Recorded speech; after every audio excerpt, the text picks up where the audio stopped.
அன்பார்ந்த பெரியோர்களே, தாய்மார்களே, மிக முக்கியமான ஒரு நிகழ்வு. Doctor Shyam Prasad Mukherjee research foundation அவர்கள் டெல்லி, கல்கத்தா, வெஸ்ட் பெங்கால் இரண்டையும் தாண்டி ஒரு மாநிலத்திலே வந்து ஒரு நிகழ்ச்சி நடக்கிறது என்றால் இந்த தமிழகத்தில் நடக்கிறது.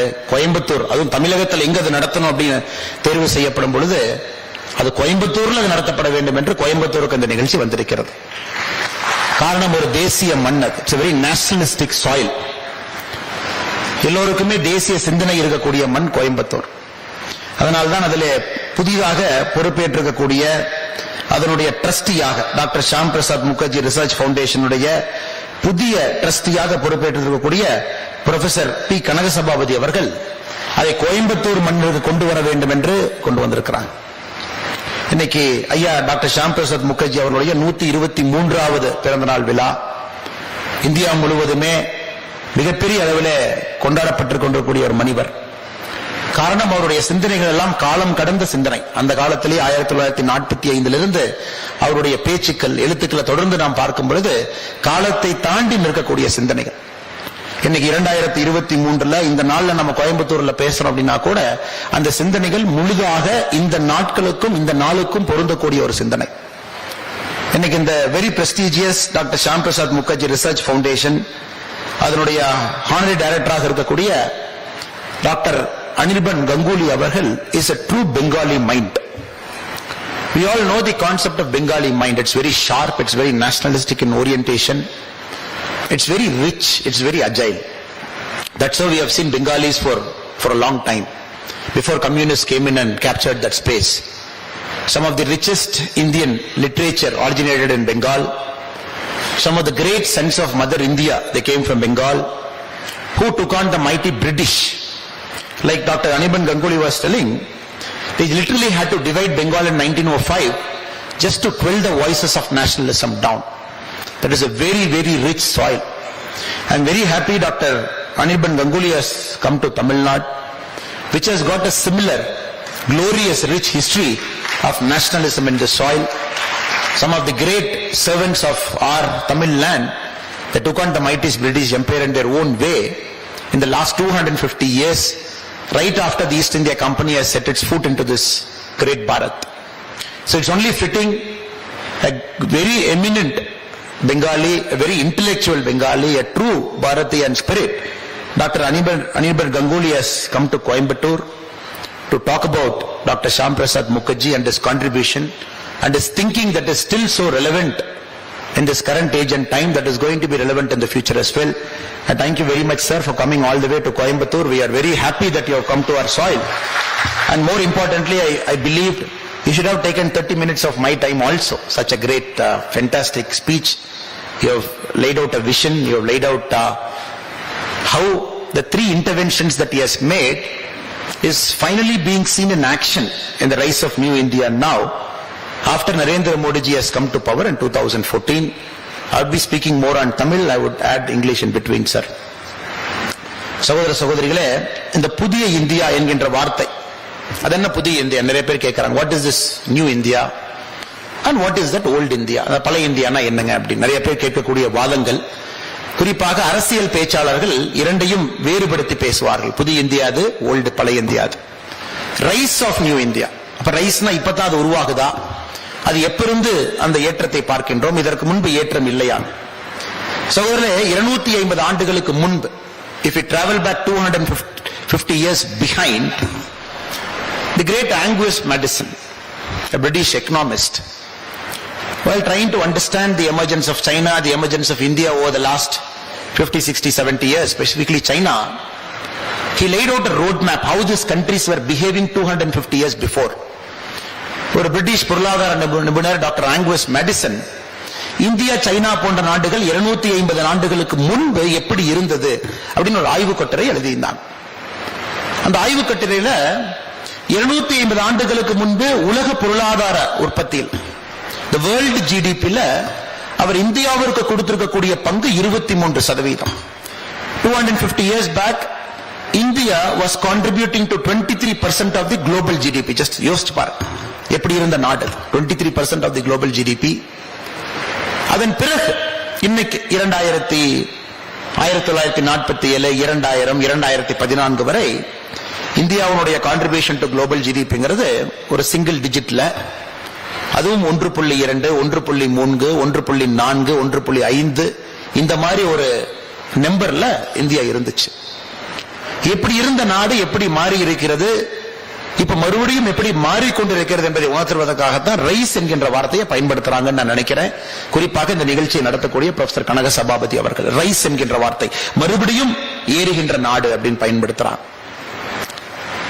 இன்னைக்கு உலகத்தில் குறிப்பா நம்முடைய பள்ளிகளுக்கு போகும் பொழுது நம்முடைய ஜியோகிராபி புத்தகத்தை திறந்து பார்த்தோம் அப்படின்னா the world will look India centric. காரணம் நம்ம இந்தியாவில் இருக்கோம், பாரதத்தில் இருக்கோம்.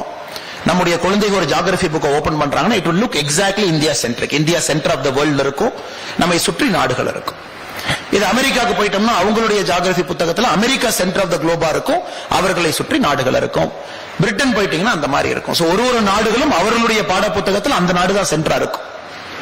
ஆனா இன்னைக்கு நாம் என்ன முயற்சி எடுக்க போறோம் அப்படின்னாங்க, நான் பேசுகின்ற அடுத்த ஒரு 40 நிமிடத்துல உங்கள் அனைவரையும் கொஞ்சம் இந்தியாவிலிருந்து மேலே எடுத்து செல்ல வேண்டும் என்பது என்னுடைய ஆசை. Like a bird we will fly much above Bharat to get an understanding of what is happening in the world.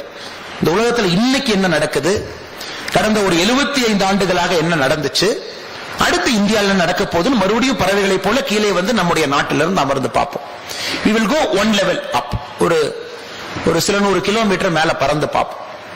உலகத்தினுடைய வரைபடத்தை பார்த்தீங்க அப்படின்னா கடந்த ஒரு 50-60 ஆண்டுகள்ல நிச்சயமாக உலகத்தினுடைய பொருளாதார நாடுகள், இந்த குளோபல் சூப்பர் பவர்ஸ் என்று சொல்லக்கூடிய நாடுகள் America, Russia, Britain, Japan, post world war 2 ரீகன்ஸ்ட்ரக்ஷனுக்கு பிறகு ஜெர்மனி போன்ற நாடுகள்.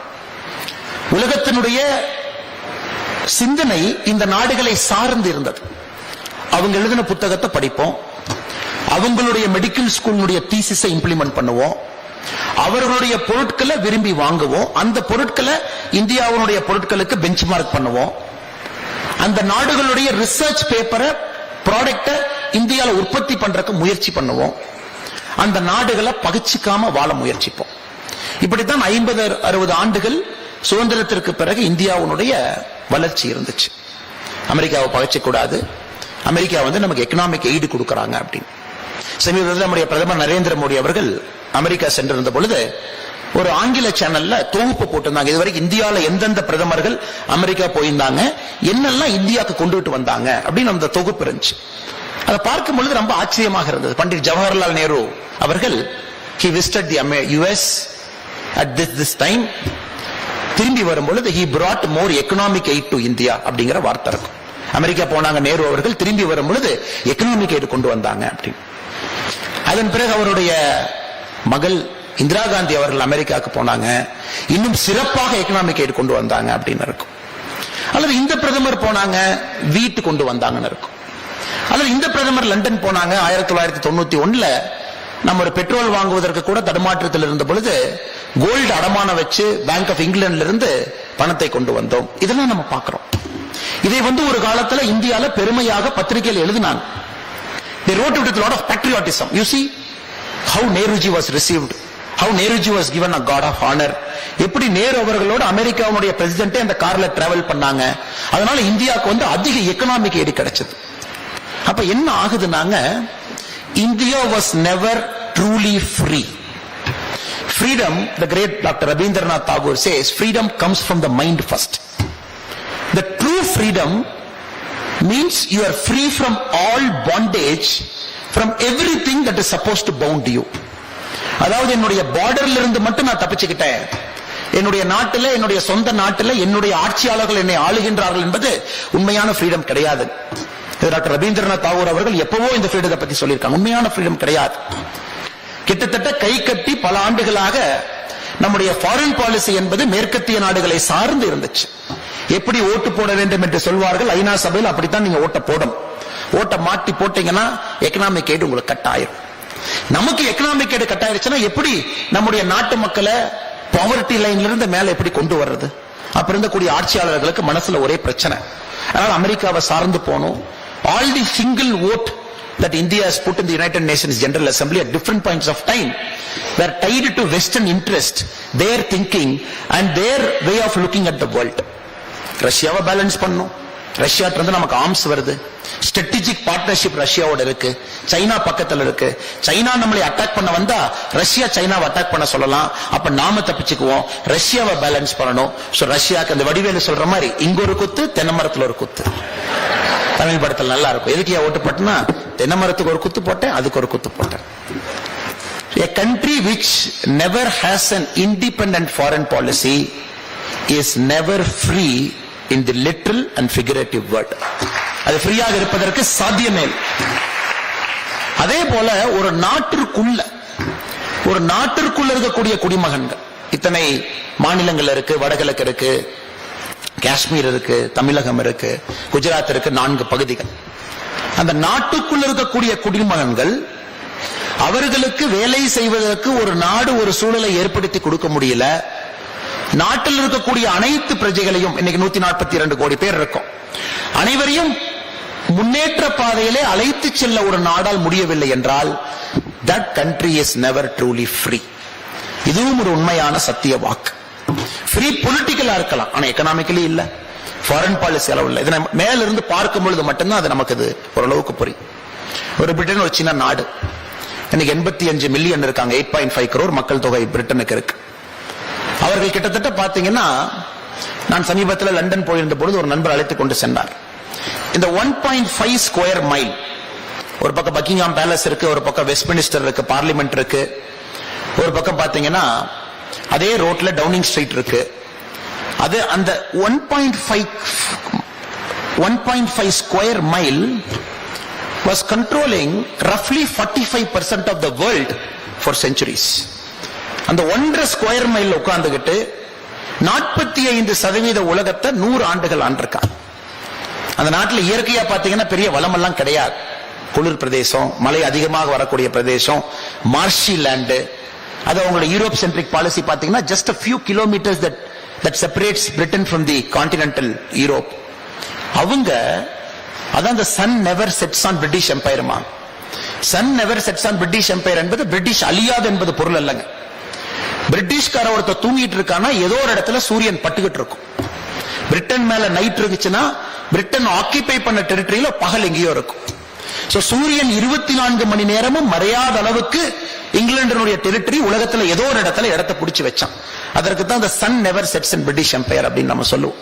அதே போன்ற நாடுகள் உலகத்தை பெரிய அளவுல ஒரு தாக்கத்தை வச்சிருந்தாங்க. இன்னைக்கும் உலகத்தினுடைய முதல் 10 யூனிவர்சிட்டி எடுத்தீங்க அப்படின்னா கேம்பிரிட்ஜ் இருக்கு, ஆக்ஸ்போர்ட் இருக்கு, தி இம்பீரியல் காலேஜ் ஆஃப் லண்டன் இருக்கு, டாப் 10ல 3 இருக்கு. ஒரே காரணம், 250 ஆண்டுகளுக்கு முன்பு அவர்கள் ஒன்றும் இல்லாம இருந்தாங்க. ஏன்னா இந்த ரைஸ் அப்படிங்கிற வார்த்தைக்கு ஒரு கான்டெக்ஸ்ட் நம்ம கொடுக்காமீங்க நியூ இந்தியா அப்படிங்கிற வார்த்தையை நம்ம பேச முடியாது. 4 பிரிஞ்சிருந்தாங்க. இங்கிலாந்து ஒரு பக்கம், ஸ்காட்லாந்து ஒரு பக்கம், வெல்ஷ் ஒரு பக்கம், அயர்லாந்து ஒரு பக்கம். ரோமன்ஸ் வந்தாங்க, வைக்கிங்ஸ் வந்தாங்க, நார்மன்ஸ் வந்தாங்க. நாடு ஒற்றுமையாவே இல்லை. 1800 தான் ஒற்றுமை அடைஞ்சாங்க. ஒரு நாடு என்பது ஒற்றுமை அடைஞ்சு இங்கிலாந்து இருந்துச்சு. அதன் பிறகு நடந்தது மிராக்கிள். எல்லா பக்கம் போச்சு கப்பல். இங்கிலாந்துல கிடைக்கக்கூடிய ஃபைனஸ்ட் ஓக், அதுல கப்பல் கட்டுறீங்க அப்படின்னா ஒரு கேனன் பாலை வச்சு ஹைசீல் அடிச்சீங்கன்னா இங்கிலாந்துடைய கப்பல் உடையாது. காரணம், இந்த English okay is the best. அந்த ஓக்ல கட்டப்படக்கூடிய கப்பலை ஹைசீல் நீங்க விட்டீங்கன்னா எதிரிகளோட சண்டை போட்டு கேனன் பால் ஃபயரையும் உள்வாங்கிக் கொண்டு கொஞ்சம் கொஞ்சமா ஒரு டெரிட்டரியா போக ஆரம்பிக்கும். அவங்களுடைய ஹையஸ்ட் ரீச் ஒரு காலத்துல கிப்ரால்டர் வரைக்கும் வந்தாங்க. மெடிட்டரேனியன் சீயை கண்ட்ரோல் பண்ண முடிஞ்சது. கேப் ஆஃப் குட் ஹோப் வந்தாங்க, ஆப்பிரிக்காவை கண்ட்ரோல் பண்ண முடிஞ்சது. இந்தியாவுக்கு வந்தாங்க, இதை கண்ட்ரோல் பண்ண முடிஞ்சது. மலேசியா நோக்கி அடுத்து போனாங்க, கிட்டத்தட்ட குளோபினுடைய ஒரு பகுதியை கண்ட்ரோல் பண்ண முடிஞ்சது. ஸ்ட்ராட்டஜிக்கா அந்த நாட்டில் கிடைக்கக்கூடிய பொருட்களை வச்சு ஒரு global dominant super power British இறங்க ஆரம்பிச்சாங்க. அடுத்து பாத்தீங்கன்னா ஃபேக்டர்ஸ் ஆஃப் ப்ரொடக்ஷன். அந்த நாடு இண்டஸ்ட்ரியல் ரெவல்யூஷனை முழுமையாக பயன்படுத்திய ஒரு நாடு. காட்டன், இந்தியாவை பொறுத்தவரை இங்க காட்டன் மில் இருக்கக்கூடாது, கோயம்புத்தூர் உட்பட பஞ்சை எனக்கு கொடு, ரயில்வேல ஏத்து, கப்பல்ல ஏத்து, அந்த பஞ்சு இங்கிலாந்துக்கு போட்டும், நான் 100 தைச்சு உலகத்துக்கு திரும்ப கொடுக்கறேன், அதே டிரெஸ் நீ இந்தியால வாங்கி எனக்கு பணம் கொடு. கோல் அங்க இருந்தது. இது ஒரு ஸ்டோரி. மேல இருந்து நம்ம பாத்துக்கிட்டு இருக்கோம். கடந்த ஒரு 200 ஆண்டுகள் எப்படி போச்சு நம்ம பாத்துக்கிட்டு இருக்கோம். அப்ப இந்தியாவை பொறுத்தவரை வேடிக்கை பார்த்து கொண்டிருந்தோம். வழி இல்ல, இங்க ஆக்கிபை பண்ணிருக்காங்க, எதுவுமே செய்ய முடியாத நிலைமை. இண்டஸ்ட்ரியல் ரெவல்யூஷன் இந்தியாவுக்குள்ள வரவே இல்லை. அப்போ நம்ம ஹேண்டிகிராஃப்ட் ஓரியன்டா மட்டும்தான் நம்முடைய வாழ்க்கை காலச்சக்கரம் ஓடிக்கொண்டிருந்தது. மறுபடியும் ஞாபகம் வைத்துக் கொள்ளுங்கள், 250 ஆண்டுகளுக்கு முன்பு 23% உலக பொருளாதாரம் இருந்த நாடு. இப்ப அமெரிக்கா பக்கம் போலாம். 1776 சுதந்திரம் கிடைத்த ஒரு நாடு. அது பேரே நியூ இங்கிலாந்து. இங்கிலாந்துல இருந்து அங்கிருந்து வெளியே போய் சம்பாதிக்கலாம் நினைச்சவங்க அமெரிக்காவுக்கு போனாங்க. England old England, America new England. அங்க போய் காலனி ஆரம்பிச்சாங்க. அவங்களுக்குள்ள பிரச்சனை வந்துச்சு, சண்டை போட்டாங்க. கான்ஃபெடரசி ஸ்டேட் வந்து 1776 அந்த நாடு உருவாச்சு. அதன் பிறகு the truly miraculous economic ஒரு இம்பீரியலிசம் ஒரு வார்த்தையை பயன்படுத்துறீங்கன்னா இட் இஸ் தி அமெரிக்கன்ஸ். 1776க்கு பிறகு அமெரிக்காவுடைய வளர்ச்சியை பார்த்தீங்கன்னா இன்னைக்கு உலகத்தினுடைய நம்பர் 1 நாடாக இருக்கிறாங்க. வெறும் 300 மில்லியன், 30 கோடி அதனுடைய பாப்புலேஷன் இருக்கு. உலகம் முழுவதுமே டாமினேட் பண்ணக்கூடிய ஒரு நாடு. எங்க வேணாலும் டாமினேட் பண்ணுவாங்க. 1956 சூயஸ் கனால் பிரச்சனை 2000-3000 கிலோமீட்டர் தாண்டி அமெரிக்காவுடைய கப்பல் பிரச்சனையை சால்வ் பண்ணும். 2ஆம் உலக போர் பிரச்சனை, அமெரிக்கன்ஸ் வெல்கம். ஜப்பான் எதிர்க்கணும், அமெரிக்கன்ஸ் வில் கோ. இன்னைக்கு டீப் பசிபிக்ல பிரச்சனை, south China sea they will go. இன்னைக்கு உலகத்தில் ஒரு பிரச்சனை, அமெரிக்கன் வார்ஷிப் எங்கேயோ ரோம் பண்ணிட்டு இருக்காங்க. அமெரிக்காவுடைய நியூக்ளியர் பவர் சப்மரைன் ஆழ்கடல்ல ஏதோ ஒரு இடத்துல சுத்திக்கிட்டு இருக்கு. அமெரிக்காவுடைய ட்ரோன் ஆயிரக்கணக்கான கிலோமீட்டர் தொலைவில் யாரோ ஒரு டார்கெட்டை எடுத்துக்கிட்டு இருக்காங்க. சோ இன்னைக்கும் அமெரிக்கா என்றால் உலக நாடுகள் ஏன் பயப்படுதுன்னா, the ability to strike deep, strike far and go very deep into any part of the world, America. அது 1776க்கு பிறகுதான் இந்த நாடு உருவாகி இவ்வளவு பெரிய பொருளாதார வளர்ச்சியை அமெரிக்காவை பார்க்கிறோம். போஸ்ட் வேர்ல்டு வார் 2க்கு பிறகு சில நாடுகள், குறிப்பாக ஜப்பான், குறிப்பாக ஜெர்மன், இந்த நாடுகளுடைய வளர்ச்சி, the German way, German precision, made in Japan, Japan product, இதெல்லாம் பார்க்கிறோம். நமக்கே ஆச்சரியம். நம்மை விட சிறிய நாடு, மக்கள் தொகை மிக குறைவாக இருக்கக்கூடிய நாடு, பிரச்சனைகள் அதிகமா இருக்கக்கூடிய நாடு. இந்த நாடுகள் இன்னைக்கு இவ்வளவு பெரிய வளர்ச்சியை பார்த்திருக்கேன். இன்னுமே சொல்ல போனோம்னா, சைனால 1950க்கு பிறகு ஒரு சைனாவினுடைய அதிபர் யுனைடெட் நேஷன்ஸ் ஜெனரல் அசம்பிளிக்கு போகணும்னா கூட இந்தியாவிலிருந்து நேரு அவர்கள் ஏர் இந்தியாவை அனுப்பி வச்சு சைனீஸ்னுடைய பிரீமியரை பிக் பண்ணி அவர் யுனைடெட் நேஷன்ஸ் ஜெனரல் அசம்பிளிக்கு போயிட்டு இருந்தாங்க. அப்படி இருந்த நாடு. அதெல்லாம் தாண்டி 2023 உறுதியாக டாக்டர் ஷாம் பிரசாத் முகர்ஜி பவுண்டேஷன் அவர்கள் நடத்தக்கூடிய 123வது டாக்டர் எஸ்பி முகர்ஜி அந்த லெக்சர்ல ரைஸ் ஆஃப் நியூ இந்தியான்னு கான்பிடென்டா நம்ம சொல்றோம். அப்படின்னா எந்த மெட்ரிக் எடுத்து பார்த்தாலும் இந்தியா என்பது உலக வரைபடத்துல ஒரு முக்கிய புள்ளியாக அடுத்த 50 ஆண்டுகள் குறைந்தபட்சம் இந்தியா சென்ட்ரிக் வேர்ல்டாக மாறக்கூடிய சாத்தியக்கூறுக்குள்ள நம்ம என்டர் ஆயிட்டோம். இது மறுக்க முடியாத, மாற்ற முடியாத உண்மையா மாறி. அதை அடுத்து நம்ம கொஞ்ச நேரத்தில் பார்க்க போறோம். எப்படி why are we arguing, என்ன டேட்டா வச்சு நம்ம சொல்றோம், எதற்கு இந்தியா சென்ட்ரிக் வேர்ல்டா இருக்கும் நம்ம சொல்றோம். அப்படி முதல் தலைப்பு, அப்படி இருக்குன்னு ஆர்கியூ பண்றேன், ஒருவேளை உங்களை நான் கன்வின்ஸ் பண்ண பாக்குறேன், ஒருவேளை நீங்களும் கன்வின்ஸ் ஆகுறீங்க அப்படின்னா, nobody can aspire to be a big country, a great country, a superpower status if you are not economically very dominant. economically ஒரு நாடு வளரவில்லை என்றால் எந்த நாடு இது சொன்னாலும் கூட அது வெறும் கனவாக மட்டும்தான் இருக்கும். 2014 மோடி அவர்கள் அமரும் பொழுது உலகத்தினுடைய 11வது பெரிய பொருளாதார நாடு. நீங்க கேட்கலாம் 11 பெரிய பொருளாதார நாடு இப்ப 2023 என்னன்னு நீங்க கேட்கலாம். 9 ஆண்டுகள்ல 11வது பெரிய பொருளாதார நாடாக இருந்து நாம் இன்னைக்கு உலகத்தினுடைய 5வது பெரிய பொருளாதார நாடாக முன்னேறி இருக்கு. சரி, அப்ப 2004 இந்தியா எங்க இருந்தோம்? 2004 உலகத்தினுடைய 12வது பெரிய பொருளாதார நாடா இருந்தோம். 2004 இருந்து 2014 10 ஆண்டுகள் India claimed from 12th to 11th. 2014 இருந்து 2023 9 ஆண்டுகள் India claimed from 11th to 5th. அதனாலதான் ரைஸ் என்கின்ற வார்த்தை பயன்படுது. India is truly, clearly, visibly, very importantly அந்த எக்கனாமிக் பவர் ஹவுஸா மாறக்கூடிய அந்த அற்புதமான ஒரு தருணத்திற்குள்ள இந்த நாடு அடியெடுத்து வைத்திருக்கிறது. அதுக்கு 2-3 காரணங்கள். ஒன்று, நம்முடைய ரிசோர்ஸ். அந்த ரிசோர்சஸ் எப்படி பயன்படுத்தணும் அப்படின்னு நான் பிரிட்டனை பத்தி பேசும்போது ஒரு வார்த்தையை சொன்னது, ஃபைனஸ்ட் ஓக் ட்ரீ என்கின்ற வார்த்தையை சொன்ன. இங்கிலாந்து இருக்கக்கூடிய ஓக்கு மரத்தை வெட்டி அதை எடின்பராவிலேயோ இங்கிலாந்துல இருக்கக்கூடிய ஏதோ ஒரு கோஸ்டல் சிட்டிலேயோ அந்த ஓக் மரத்தை இங்கிலாந்துடைய கப்பலாக செஞ்சு அதை ஒரு ஸ்ட்ராட்டஜிக் அட்வான்டேஜ் ஆக எப்படி இங்கிலாந்து மாத்தி குளோபல் ஹைசிய டாமினேட் பண்ணி ஒரு பெரிய பொருளாதார நாடாக உருவாச்சோம். மறுபடியும் அந்த திரும்ப அதே வரங்க பாருங்க. Your resources in your country, how do we optimize and use it அப்படிங்கிறது தான் இந்த எல்லா நாடுகளுமே இருக்கு. இந்த இந்தியாவை பொறுத்தவரை நமக்குள்ள இருக்கக்கூடிய பொருளாதார அந்த அற்புதமான ரிசோர்ஸ, இந்தியாவுக்குள்ள இருக்கக்கூடிய வளத்தை, குறிப்பாக நம்முடைய ஹியூமன் கேபிட்டல் 142 கோடி இந்தியர்கள் என்பது the most populous country in the planet earth. நம்முடைய ஹியூமன் கேபிட்டலை நம்ம பயன்படுத்தி நம்முடைய வளர்ச்சி என்பது அடுத்த 50 ஆண்டு காலத்துக்கு இருக்கும். அதனாலதான் பிரதமர் அவர்கள் அடிக்கடி சொல்லும் பொழுது ஸ்மால் அண்ட் மீடியம் என்டர்பிரைஸ் என்கின்ற வார்த்தையை பயன்படுத்துறாங்க. அது கோயம்புத்தூர் மாநகரத்திற்கு முழுமையாக பொறும். டாக்டர் ஷாம் பிரசாத் முகர்ஜி அவருடைய கனவும் அதுதான். ஐயா பேசும்பொழுது சிவகாசி கிராக்கர் இண்டஸ்ட்ரிக்கு எப்படி டாக்டர் ஷாம் பிரசாத் முகர்ஜி அவர்கள் நின்றார்கள் என்கின்ற வார்த்தையை பயன்படுத்தினார். இன்னைக்கு பிரதமருடைய கனவு small and medium enterprise, micro. இந்த மூன்றும் இந்தியாவுடைய பவர் ஹவுஸ் ஆக மாற வேண்டும். இந்தியன் வேல் அதனுடைய growth இருக்கணும். ஒருவருமே தொழில் முனைவோர்கள் ஆக வேண்டும். 4 பேருக்கு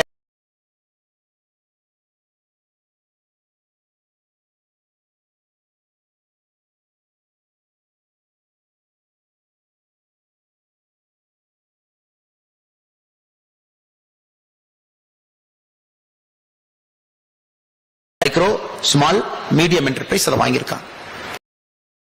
புதிய டெக்னாலஜி, புதிய மிஷினரி, இன்னொரு 4 பேருக்கு வேலை, கெப்பாசிட்டி எக்ஸ்பான்ஷன், இது எல்லா இடத்திலும் தமிழகத்திலிருந்து அனைத்து இடத்திலும் இந்தியாவில் நடந்துட்டு இருக்கு. அது இன்னைக்கு என்ன பண்ணுதுன்னாங்க, $3.6 trillion எக்கானமி அதை மாத்திருக்கு. நம்முடைய நாட்டு இன்னைக்கு 5வது பெரிய பொருளாதார நாடு, $3.6 trillion எக்கானமியா மாத்திருக்கு. நமக்கு மேல 4வது பெரிய பொருளாதார நாடு, 3வது பெரிய பொருளாதார நாடு ஜெர்மனி அண்ட் ஜப்பான் இருக்கு. ஒரு $1.2 trillion அதிகமா இருக்காங்க. 4.6, 4.9 கொஞ்சம் அதிகமா இருக்காங்க. அவர்கள் இருவரையும் நாம் சொல்றோம் 2029-30 காலகட்டத்தில், in a matter of 7-8 years, Japan Germany 2 பேர்த்தையும் நம்முடைய நாடு ஓவர்டேக் பண்ண போறோம் அப்படின்னு நம்ம சொல்றோம். அப்ப 3வது பெரிய பொருளாதார நாடாக சென்று அமர போகின்றோம். அதற்கு காரணம் பல காரணங்கள். இன்னைக்கு officially Germany is into recession. 2 குவார்ட்டர்ல நெகட்டிவ் growth வரும் பொழுது எகனாமிஸ்ட் என்ன சொல்லுவாங்கன்னா, the country is officially into recession. Negative growth -0.5%, -1%. இன்னைக்கு ஜெர்மனி நெகட்டிவ் growthல போயிட்டாங்க. ஜப்பானை பொறுத்தவரை எவ்வளவு வளரணுமோ வளர்ந்தாச்சு. அந்த நாட்டினுடைய கெப்பாசிட்டி எவ்வளவு ஃபுல் கெப்பாசிட்டியை பயன்படுத்திட்டாங்க. சிறிய நாடு, சிறிய மக்கள் தொகை. ஒரு பாக்ஸிங் வீரர் அவ்வளவுதான் குத்த முடியும். If you go for a 60 kg welterweight championship, 60 kg காரன் அவ்வளவுதான் குத்தணும். India is 120 kg gorilla, 142 crore weight இருக்கக்கூடிய. சோ நம்முடைய பஞ்ச் இன்னும் ஷார்ப்பா, ஜப்பானுடைய பஞ்ச பார்த்தாச்சு. 60 kg ஒரு welterweight featherlight வந்து அடிச்சிட்டு போயிட்டான். இப்ப இந்தியாவுடைய காலம். அதனாலதான் இன்னும் தைரியமா சொல்றேன், 142 கோடி பேர் இருக்காங்கப்பா. இத்தனை பேர் படிக்கிறாங்க, இத்தனை பேர் காலேஜுக்கு போறாங்க, இத்தனை பேர் BE ஆகுறாங்க, டாக்டர் ஆகுறாங்க, இத்தனை பேர் கம்பெனி ஆரம்பிக்கிறாங்க. So the world economists they project India is going to hit. இப்ப ஏர்னஸ்ட் யங் இன்னும் ஒரு படி மேல போறான். ஏர்னஸ்ட் யங் சொல்றான் 2047 முடியும் பொழுது இதே மாதிரி இந்தியா போச்சுன்னா, இதே மாதிரி ஸ்டேபிள் டெமோக்ரஸி இருக்கு, இதே போல ஆட்சியாளர்கள் India கிடைச்சாங்கன்னா 2047 the per capita income of one Indian would be $15,000 அப்படின்னு ஏர்னஸ்ட் யங் சொல்றான்.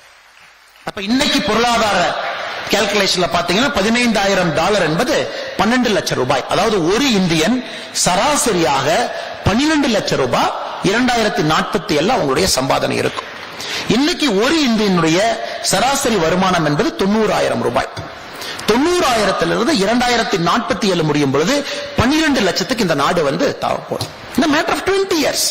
கண்மூடி முடிக்கிறதுக்கு முன்னாடி, சின்ன பசங்க யாராச்சும் உள்ள இருந்தீங்கன்னா, நீங்க கண்மூடி முடிக்கிறதுக்கு முன்னாடி $15,000 பெர் கேபிட்டாக்கு இந்த நாடு ஜம்ப் ஆக போகுது. காரணம் economics, factors of production, land இருக்கு, டெக்னாலஜி இருக்கு, அனைத்தும் உள்ள இருக்கு. சோ இந்தியா நமக்கு பிடிக்குதோ இல்லையோ ஒரு எக்கனாமிக் பவர் ஹவுஸ் ஆக இந்தியா மாறப்போகுது. அதுல எந்த மாற்று கருத்தும் இல்லை. அதற்கான ஆர்கியூமெண்ட் நம்ம முன்னாடி வைக்கிறோம். அடுத்தது ஃபார் ரீச்சிங் கேப்பபிலிட்டி. இந்தியா நம்ம தாண்டி வெளியே போறதுக்கு இந்தியா கெப்பாசிட்டி இருக்கா? 2வது கேள்வி.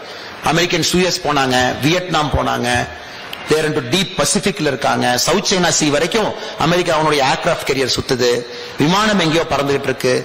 ஒரு ஈரான் ரெவல்யூஷனரி கார்டு அதனுடைய சீஃப் சுலைமான் யாரோ இருக்காங்க. அமெரிக்காவில் ட்ரோன் ஆபரேட்டர் எங்கேயோ உட்கார்ந்துருக்கான் புளோரிடால. இந்த ஈரான் ரெவல்யூஷனரி கார்டனுடைய சீஃபாக இருக்கக்கூடிய இவரு ஒரு ஈராக் ஏர்போர்ட்டுக்கு போறாரு. அங்கிருந்து ட்ரோன் வந்து அடிக்குது. யார் அடிச்சா யாரை கொண்டாங்கன்னா யாருக்கும் தெரியல. இங்கே இருந்து குண்டு போடுறீங்களா, அமெரிக்கால இருந்து குண்டு போடுறாங்க, இல்லையா கான்டினென்ட் தாண்டி குண்டு போடுறீங்க. அமெரிக்காவுடைய ரீச் இன்னைக்கு இந்த மாதிரி இருக்கு. ஈரான்ல ஒரு நியூக்ளியர் பவர் பிளான்ட் நட்டான்ஸ்ங்கிற இடத்துல அது முற்றிலும் ஒண்ணுமே இல்லாம அதை பண்றாங்க. எங்க வேணாலும் சைபர் அட்டாக் பண்றாங்க. எந்த நாட்டினுடைய டெமோக்ரஸியை கூட நாங்க தான் டிட்டர்மைன் பண்றோம்னு சொல்றோம் இன்னைக்கு அமெரிக்கா இருக்கு. இப்ப இந்தியா எங்க வரும்? Can we see India reaching there? 2047 நம்ம பொருளாதாரத்தை பேசிட்டோம். We spoke about $15,000. We spoke about $27 trillion economy நம்ம பேசிட்டோம். அப்ப இந்தியாவுடைய ஃபார் ரீச்சிங் கெப்பாசிட்டி. அதத்தான் நீங்க பிரதமர் அவர்கள் அமெரிக்கா பயணத்தை பார்க்கணும். பிரதமருடைய அமெரிக்கா பயணத்தை உன்னிப்பா பார்க்கணும். பிரதமர் போறார். இன்னைக்கு the world's best company brain future அப்படின்னா டெஸ்லாவை சொல்லலாம்.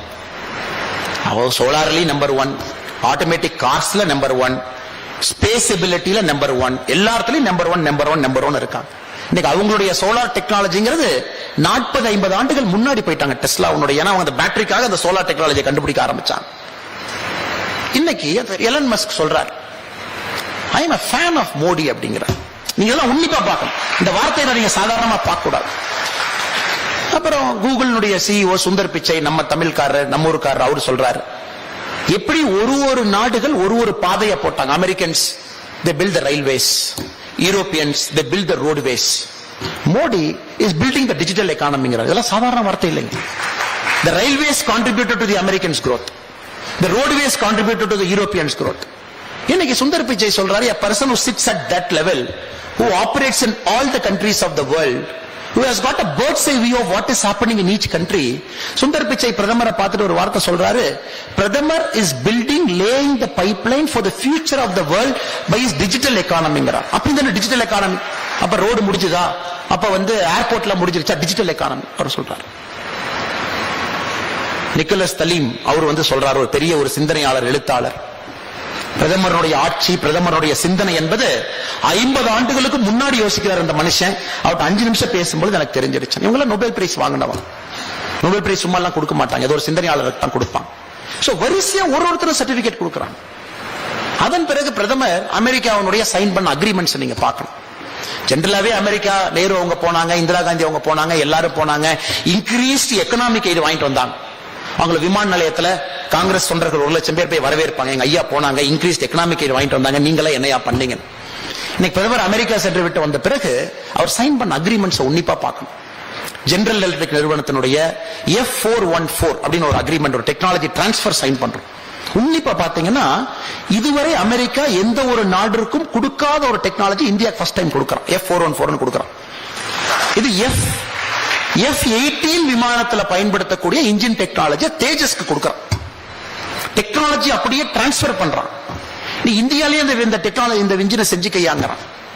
பார்ட்ஸ் இங்கேயே மேனுஃபேக்சர் பண்ணிக்கங்க. கோயம்புத்தூர்காரங்க நீங்க யாராச்சும் செய்ய போறீங்க அந்த பார்ட்டை, அது தேஜஸ்ல பறக்க விடுங்க. சோ ஃபார் ரீச்சிங் எபிலிட்டி உங்களுக்கு வேணும்னா you should have a superior army, navy and air force. You should have a you should really dominate the sky. You should dominate the water. You should dominate the land. அப்படி இருந்தா மட்டும்தான் இந்த மாதிரி சிந்தனையை நமக்கு வர முடியும் ஒரு நாட்டுக்கு. ஆனா அங்க போவே 2047 அதுக்கு அடித்தளம் நம்ம நாடு போட்டுட்டு இருக்கு. அடுத்து பாத்தீங்கன்னா ஸ்கை கார்டியன் ரீப்பர் சைன் பண்றோம் agreement. 30 sky guardian reaper, multiple $1 billion. Drones 30 drone, அதுல 14 ட்ரோன் இந்தியன் நேவிக்கு போகுது. மிச்சிருக்கக்கூடிய 16 8 பிரிச்சு ஆர்மி கெட்டு கொடுக்கிறோம், ஏர்போர்ஸ் கெட்டு கொடுக்கிறோம். Sky guardian reaper first time it is coming outside US. அது வந்தவுடன் நம்ம drones will enter China. அந்த ஹைட்ல, இமாலயன் ஹைட்ல will take the drone. So we will have the ability to see what is happening. யார் எங்க வர்றீங்க, எங்க பேஸ் போடுறீங்க, who is coming inside. அந்த ஐஸ் கேப்பபிலிட்டி நமக்கு இல்லாததை இந்த ஸ்கை கார்டியன் ட்ரோன் பூர்த்தி செய்யுது. உங்களுக்கு தெரியும், நீங்க ட்ரோன் டெக்னாலஜில ஒரு நாடு முன்னாடி இருக்குன்னா இட் இஸ் இந்தியா. நம்ம ரீச் ஆகும், we will reach there. It's a matter of time. அந்த மிலிட்டரி டெக்னாலஜி ட்ரோன்ஸ் அப்படிங்க, it's a matter of time. அந்த கேப் ஃபில் பண்ற வரைக்கும் நமக்கு இது தேவைப்படுது. இது ரொம்ப ஆச்சரியம். என்ன அமெரிக்கன்ஸ் இந்தியாவுக்கு சைன் பண்றாங்க, இந்தியா கொடுக்கறாங்க. அமெரிக்கா நோஸ், நீ இந்தியாவுக்கு கொடுக்கலனா கோவிட் வேக்சின் கண்டுபிடிச்ச மாதிரி அவனே கண்டுபிடிச்சிட்டு போயிடுவாயா. இப்ப கொடுத்தீங்கன்னா நாளைக்கு அவதாச்சும் கண்டுபிடிச்சா நமக்கு கொஞ்சம் கொடுப்பான். That is strategic thinking. ஸ்ட்ராட்டஜிக்கா திங்க் பண்றாங்க ஸ்ட்ராட்டஜிக் திங்கர்ஸ். நீ கொடுக்கலினாலும் மோடிஜி கண்டுபிடிக்கத்தான் போறாரு. அது 5 வருஷமா 6 வருஷமா ஆக போகுது. கொடுத்தீங்கன்னா அவர் ஏதாச்சும் கண்டுபிடிச்சாலும் நமக்கு நாளைக்கு ஏதாச்சும் 2-3 தள்ளி விடுவாருப்பா 20 வருஷம் கழிச்சு. அப்படித்தான் ரிலேஷன்ஷிப் பில்ட் பண்ணணும். சோ நீங்க எந்த பிஎம் போற விசிட்டி சாதாரணமா பார்க்க கூடாது. You should see what is signing, என்ன பண்றாரு, என்ன காரணத்துக்கு அதை பண்றாங்க. இப்ப நம்முடைய ரீச் எக்ஸ்பாண்ட் பண்றோம். 2019 நேவி டே பிரதம மந்திரி நரேந்திர மோடி அவர்கள் சொன்னார்கள், ஐ அட்மையர் சோலாஸ் ஒரு வார்த்தையை பயன்படுத்துறாங்க. ஏன்னா செங்கோலை கொண்டு போனதுக்கு இன்னைக்கு மட்டும் காரணம் இல்லைங்க, அது பிரதமருடைய ஸ்ட்ராட்டஜிக் திங்கிங் ஒரு காரணம்.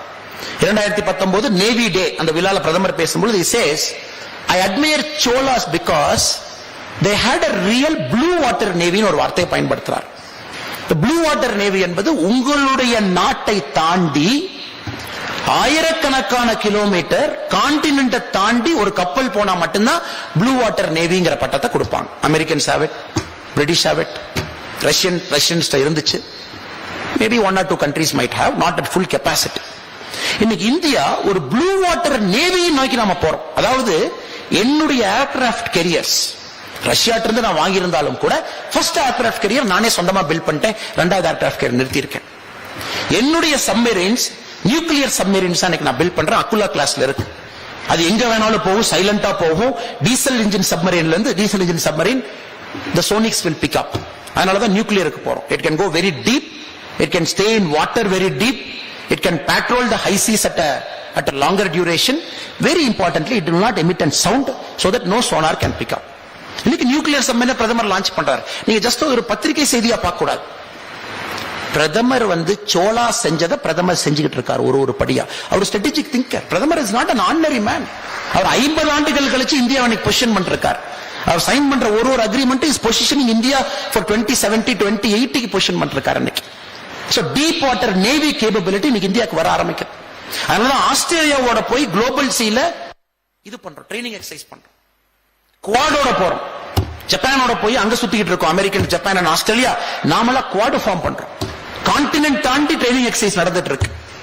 நீங்க பாத்தீங்கன்னா இந்தியன் நேவி எங்கேயோ ஒரு பக்கம் சுத்திக்கிட்டு இருக்காங்க. சம்பந்தமே இல்லாம கான்டினென்ட் தாண்டி நேவி ட்ரைனிங் எக்ஸசைஸ் இருக்கு. மலபார் எக்ஸசைஸ் இங்கெங்கயோ பண்ணிட்டு இருக்கும். ஸ்ட்ரைட் ஆஃப் மலாக்காவை காப்பாற்றணும், சுயஸ் கெனால காப்பாற்றணும். 80% ஆஃப் தி குளோபல் ட்ரேட் இந்தியாவை சுத்தி இந்தியன் ஓஷன்ல போயிட்டு இருக்கு. தி petroleum comes here.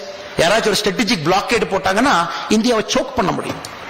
Chinese string of pearls ஒன்னு ஆரம்பிச்சான். பங்களாதேஷ்ல போய் மியான்மர்ல சித்துவேங்கிற போர்ட் எடுத்தான், பங்களாதேஷ்ல ஒரு போர்ட் எடுத்தான், ஸ்ரீலங்கால ஹம்பன்டோட்டா எடுத்தான், பாகிஸ்தான்ல கராச்சி எடுத்தான். இது பாருங்க முத்துமாலை மாதிரி இருக்கும். கராச்சி, ஹம்பன்டோட்டா, பங்களாதேஷ் ஒன்னு, சித்வே. கரெக்டா பாத்தீங்கன்னா முத்துமாலை மாதிரி இந்தியாவை அப்படியே கேப்சர் பண்ணி வச்சிருந்தாங்க. இத காங்கிரஸ் 10 ஆண்டுகள் வேடிக்கை பார்த்து கொண்டிருந்தது. Any time they would have choked India. Karachi போட்ட சைனா எடுத்து வேலை செய்யும். ஹம்பன்டோட்டா போர்ட் இன்னைக்கு 99 வருஷம் சைனாட்ட லீஸ்ல இருக்கு இன்னைக்கு தேதி. That happens to be the Mahinda Rajapaksa's MP constituency also. இப்போ உங்களுக்கு ஸ்ரீலங்கன் பிரச்சனை என்னன்னு உங்களுக்கு புரியும். சித்வே ஃபுல் சைனீஸ். அவருடைய நேவல் எபிலிட்டி அவங்களுடைய ரடார்ல இருந்து சித்வேல வச்சிருக்கான். மியான்மர், கொக்கோ ஐலாண்ட்ஸ் பங்களாதேஷ் அங்க வச்சிருக்கான். இத மோடிஜி உடைக்கிறார், இத சிந்திக்கிறார். 50 ஆண்டுகள் இதை பண்ணல அப்படின்னா சைனீஸ்கார உள்ள இந்தியாவை நெருக்கிட்ட அப்படின்னா மூச்சு கூட விட முடியாது. அதை உடைத்து நம்முடைய நேவி இன்னைக்கு குளோபல் சீஸ் வர்றார். நீ என்னடா இங்க வர்றது, என்ன ஆஸ்திரேலியா போவங்கிறார். நீ என்ன இங்க வர்ற, நான் வியட்நாமோட பேசிட்டு சவுத் சைனா சி விடுவாங்கிறார் வண்டிய. அப்ப Modiji is not an ordinary prime minister, is a strategic deep thinker. அடுத்த கட்டத்திற்கு இந்த நாட்டை பொசிஷன் பண்ணிட்டு இருக்கார். இங்க இருக்கிற அரசியல்வாதிகள் புரிஞ்சுக்கிறதுக்கே 100 வருஷம் வேணும்.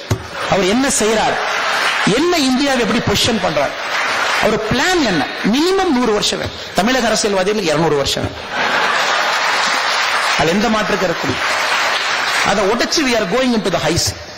இன்னைக்கு பாத்தீங்கன்னா the world's best intelligence sharing 5 eyes alliance னு சொல்றாங்க. 5 English speaking democratic countries they are together called 5 eyes alliance. Americans, Canadians, Britons, New Zealand and Australia. இந்த 5 நாடுகள் ஒன்னா அவங்க இன்டெலிஜென்ஸ் ஆபரேட்டிவா ஒன்னா வச்சிருக்காங்க. வேர்ல்டு ஃபுல்லா பேஸ் இருக்கு. 5 ஐஸ் 5 கண்ணுகள் உலகத்தை பார்த்துட்டு இருக்காங்க. பிளைட்ஸ், ஏர்கிராஃப்ட்ஸ் எல்லாத்தையும் மானிட்டர் பண்றாங்க. கார்கோ ஷிப்ஸ் எல்லாம் என்ன நடக்குது. அதுக்கு வேற வேற இடத்துல பேஸ் இருக்கு. 5 பேர் கேப்பபிலிட்டி, இங்கிலீஷ் பேசணும், டெமோக்ராட்டிக்கா இருக்கும். ஒரு நாடுகளும் இன்னைக்கு கூட்டா வளர பாக்குறாங்க, அவங்களுக்குள்ள ஸ்ட்ராட்டஜிக் பார்ட்னர்ஷிப் போடுறாங்க. இந்தியா வந்து இத்தனை காலமாக தனிச்சு நினைச்சு, இப்ப மோடிஜி எதுக்கு இத்தனை நாட்டுக்கு போறாருங்க? காங்கிரஸ்காரன் கேட்கிறான், ஐயோ மோடிஜி வந்து சுற்றுப்பயணம் போயிட்டாரு, மோடிஜி எல்லா நாட்டுக்கு போனாரு, வரவு செலவு கணக்கு குடியான். இது எப்படின்னா ஃபைட்டர் பிளேன் நிறுத்திட்டு என்னையா மைலேஜ் கேட்கிற மாதிரி. எதுக்கு எவ்வளவு? மோடிஜி மட்டும்தான் உலக அளவில் ஒரு இந்திய பிரதமராக சரியான அந்த கால்குலேஷனை புரிஞ்சுக்கிட்டாரு. Every country has got one vote in the General Assembly. அது டோகோவா இருந்தாலும் ஒரு ஓட்டு, பாப்பா நியூகினியாவா இருந்தாலும் ஒரு ஓட்டு, நீ அமெரிக்காவா இருந்தாலும் ஒரு ஓட்டு தான், நீ ரஷ்யாவா இருந்தாலும் ஒரு ஓட்டு.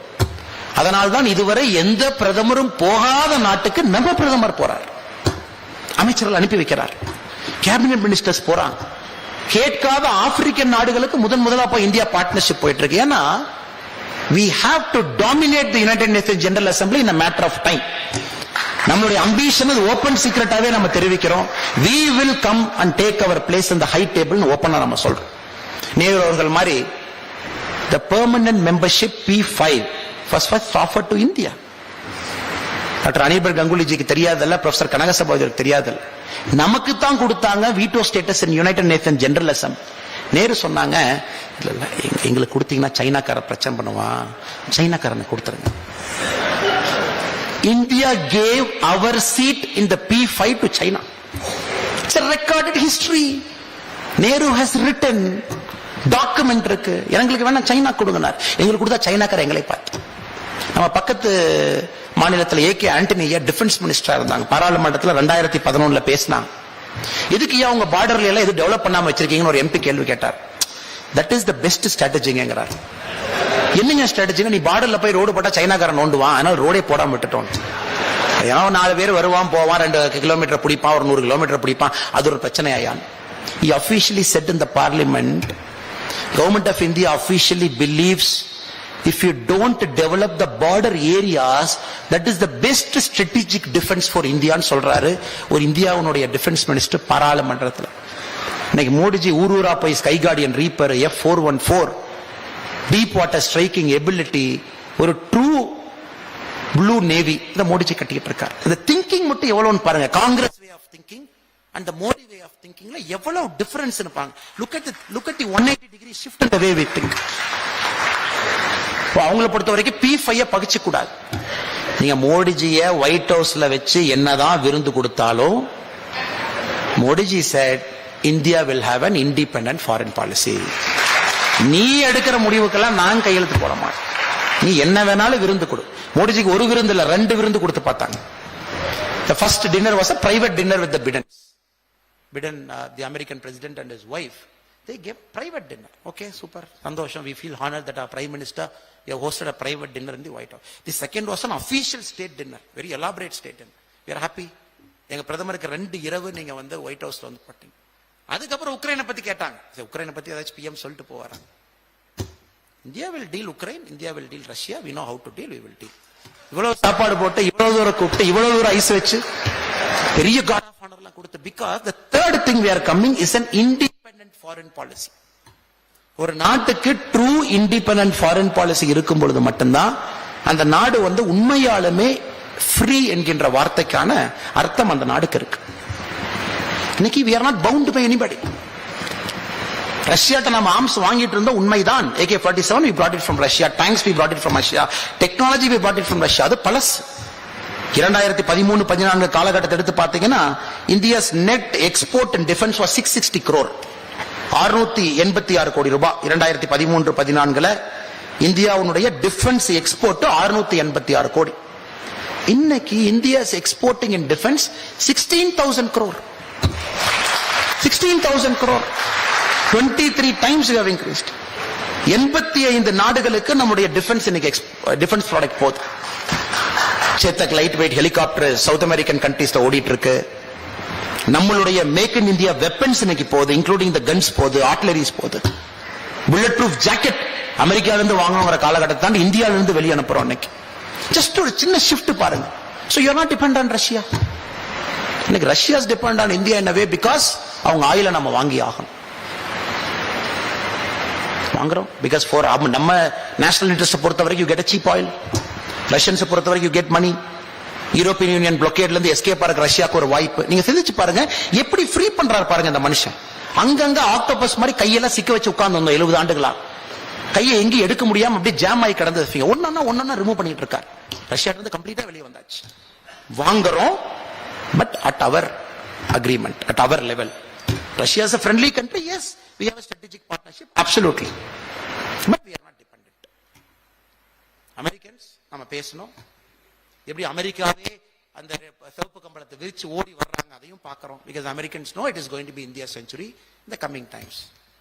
So இந்தியா இன்னைக்கு தான் 2023 உறுதியாக சொல்ல முடியும் India is truly free as a country என்கின்ற வார்த்தையை பயன்படுத்துறோம். யுனைடெட் நேஷன்ஸ்ல we see an issue, ஒரு பிரச்சனையை பார்க்கிறோம்.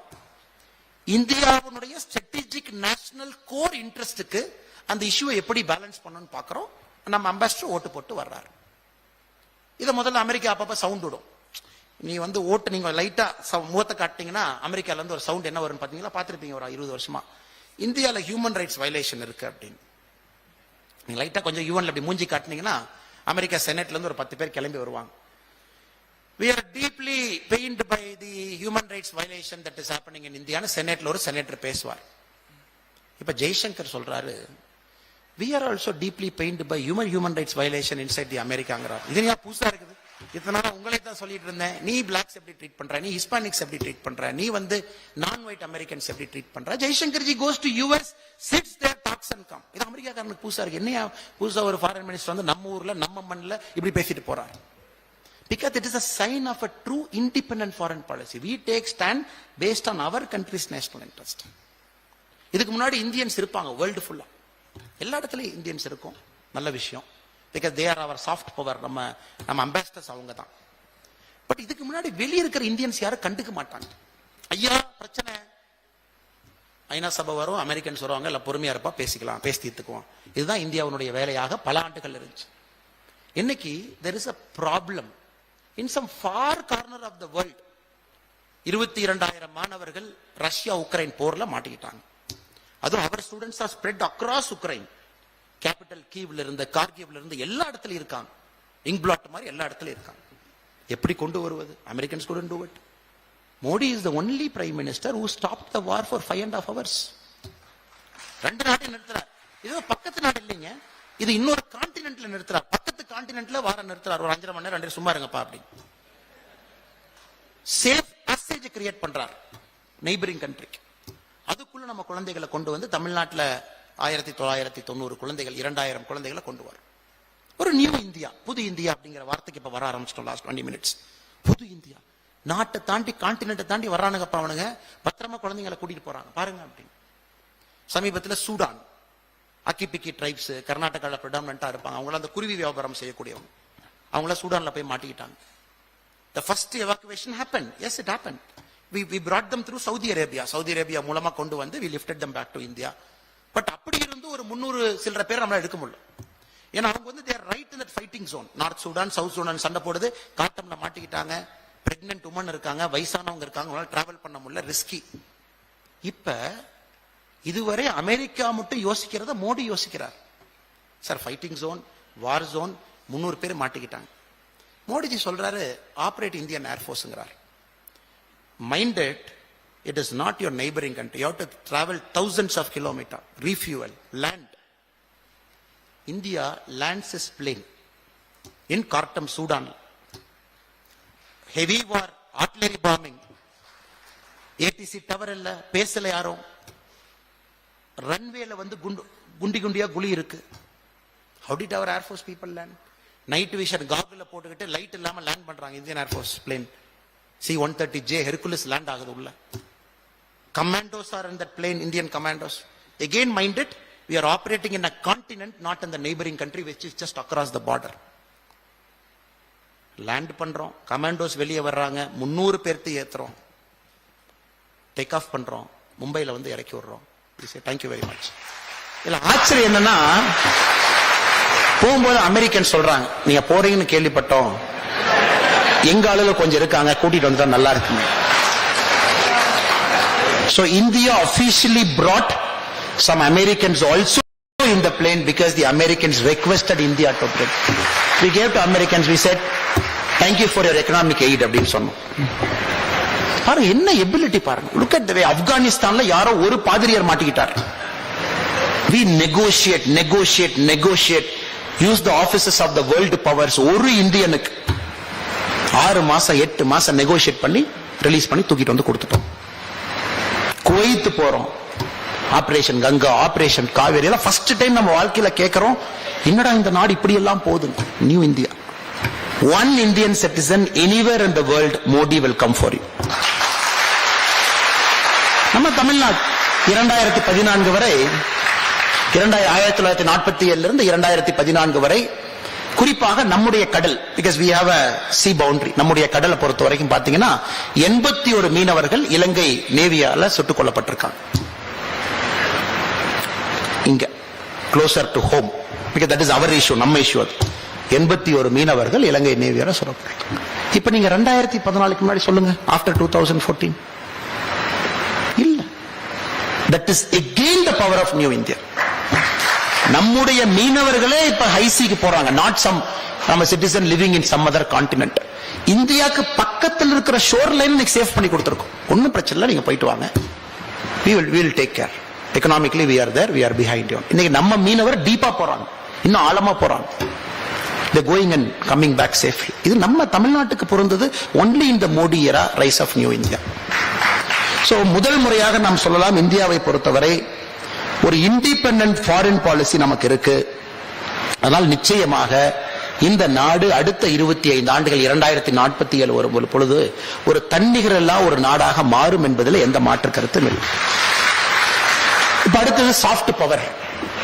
எக்கனாமிக்ஸ் பேசிட்டோம், நம்முடைய ஃபார் ரீச்சிங் எபிலிட்டி கேப்பபிலிட்டி பேசணுங்க. we spoke about air force, Rafales வந்துருச்சு, காம்பன்சேட் பண்றோம், ஹை ஆல்டிடியூட போக முடியும். அதுல ஒரு முக்கியமான கருத்தையும் ஃபார் ரீச்சிங் எபிலிட்டி சொல்லணும், அக்னிபாத் வந்துச்சு. தமிழ்நாட்டில் இருக்கிற எல்லா அரசியல்வாதிகளும் ஐயோ அக்னிபாத்தை நாங்க எதிர்க்கிறோம். All political parties of Tamil Nadu they wanted to oppose அக்னிபாத். மோடிஜியினுடைய திங்கிங் என்னங்க? two thinking he had. One, the future war is going to be a mountain warfare. High ஆல்டிடியூட்ல ஒருவேளை இந்தியா சண்டை போடுதுன்னா இங்க சைனாவோட தான் நம்ம சண்டை போட போறோம். ஏன்னா சைனாவும் வளருது, நாமளும் வளர்றோம், சைனாவோட வேகமா வளர்றோம், டெமோக்ராட்டிக்லி வளர்றோம். சைனாக்கார சும்மா இருக்க மாட்டான். Next 25 years we might have some trouble. நடக்கத்தான் போகுது, காலத்தினுடைய கட்டாயம். மோடி இருக்காரு, பாத்துக்குவார். அப்ப it is going to be a high mountain warfare. Chinese ஆர்மியினுடைய average age is below 30, Indian ஆர்மியினுடைய average age is above 30. Young legs வேணும். சோ மோடிஜி வந்தோடனே முதல்ல பண்ணதே 2 மவுண்டன் டிவிஷன் உருவாக்கினார் இந்த Indian army. He created 2 mountain divisions. We said we should have the ability to go deep. அதனால தான் இந்த பிரச்சனை எல்லாம் நீங்க பாக்குறீங்க. அது வரைக்கும் இந்த பீக் எல்லாம் இந்தியா எட்டி கூட பார்க்கல, அதெல்லாம் ஃப்ரீயா விட்டாச்சு. நீங்க யாரோ வந்துட்டு போங்கப்பான். சம்மர்ல இந்த பீக்ல இருப்பாங்க, விண்டர்ல அந்த பீக்ல இருப்பாங்க.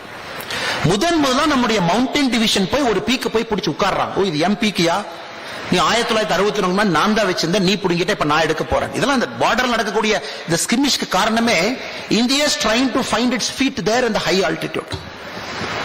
அதுல மவுண்டன் டிவிஷன், அதுல அக்னிபாத். அக்னிபாத்ல சின்ன யங் நம்ம குழந்தைங்க. The average age you are bringing it to 27 now. 33 34 இருந்து இந்தியன் ஆர்மியினுடைய average age you are bringing down to 27 26 25. So young legs, fresh legs, prepared for war, prepared for peace. என்ன நடந்தாலும் செய்யலாம். நம்பர் 1. நம்பர் 2, இந்த 4 வருடங்கள் அக்னிபாத்ல இருக்கிறவங்க திரும்பி வந்து ஒரு தொழில் பண்ணா எப்படி பண்ணுவாங்க? டிசிப்ளின் இருக்கு, பெர்சிவரன்ஸ் இருக்கு, ability to stand in the hard area இருக்கு.